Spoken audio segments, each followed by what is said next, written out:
The Tale of Peter Rabbit. Once upon a time, there were 4 little rabbits, and their names were Flopsy, Mopsy, Cottontail, and Peter. They lived with their mother in a sandbank underneath the root of a very big fir tree. "Now, my dears," said old Mrs. Rabbit one morning, "you may go into the fields or down the lane, but don't go into Mr. McGregor's garden. Your father had an accident there. He was put in a pie by Mrs. McGregor. Now run along and don't get into mischief. I'm going out." Then old Mrs. Rabbit took a basket and her umbrella and went through the wood to the baker's. She bought a loaf of brown bread and 5 currant buns. Flopsy, Mopsy, and Cottontail, who were good little bunnies, went down the lane together to gather blackberries. But Peter, who was very naughty, ran straight away to Mr. McGregor's garden and squeezed under the gate. First, he ate some lettuces and some French beans, and then he ate some radishes. And then, feeling rather sick, he went to look for some parsley. But around the end of a cucumber frame, whom should he meet but Mr. McGregor? Mr. McGregor was on his hands and knees planting out young cabbages, but he jumped up and ran after Peter, waving a rake and calling out, "Stop, thief!" Peter was most dreadfully frightened. He rushed all over the garden, for he had forgotten the way back to the gate. He lost one shoe among the cabbages and the other one among the potatoes.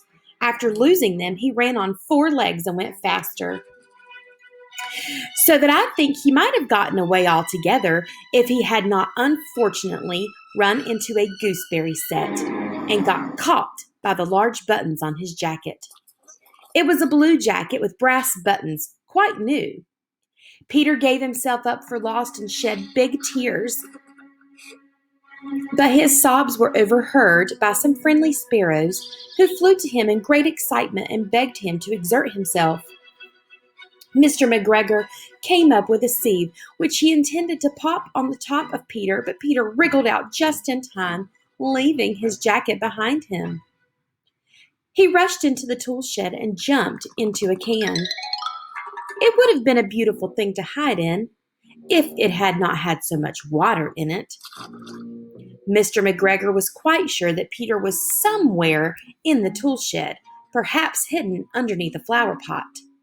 He began to turn each of them over carefully, looking under each. Presently, Peter sneezed. "Kerchoo!" Mr. McGregor was after him in no time and tried to put his foot upon Peter, who jumped out of a window, upsetting 3 plants. Peter sat down to rest. He was out of breath and tumbling with fright, and he had not the least idea which way to go.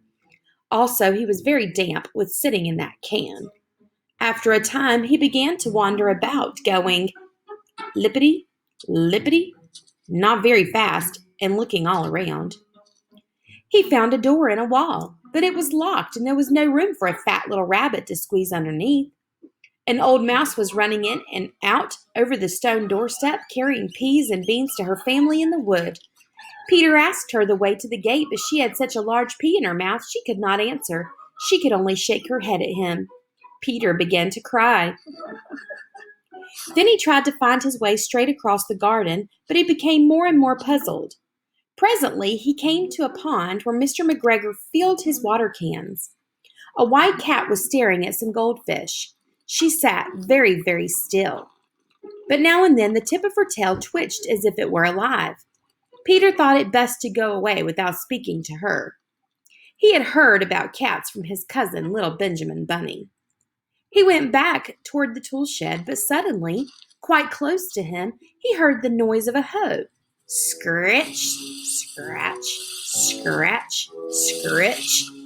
Peter ran underneath the bushes, but presently, as nothing happened, he came out, and he climbed upon a wheelbarrow and peeped over. The first thing he saw was Mr. McGregor hoeing onions. His back was turned toward Peter, and beyond him was the gate. Peter got down very quietly off the wheelbarrow and started running as fast as he could go, along a straight walk behind some black currant bushes. Mr. McGregor caught sight of him at the corner, but Peter did not care. He slipped underneath the gate and was safe at last in the wood outside the garden. Mr. McGregor hung up the little jacket and the shoes for a scarecrow to frighten the blackbirds. Peter never stopped running or looking behind him till he got home to the big fir tree. He was so tired that he flopped down upon the nice soft sand on the floor of the rabbit hole and shut his eyes. His mother was busy cooking. She wondered what he had done with his clothes. It was the second little jacket and pair of shoes that Peter had lost in 2 weeks. I am sorry to say that Peter was not very well during the evening. His mother put him to bed and made him some chamomile tea, and she gave a dose of it to Peter. 1 teaspoonful to be taken at bedtime. But Flopsy, Mopsy, and Cottontail had bread and milk and blackberries for supper. The end.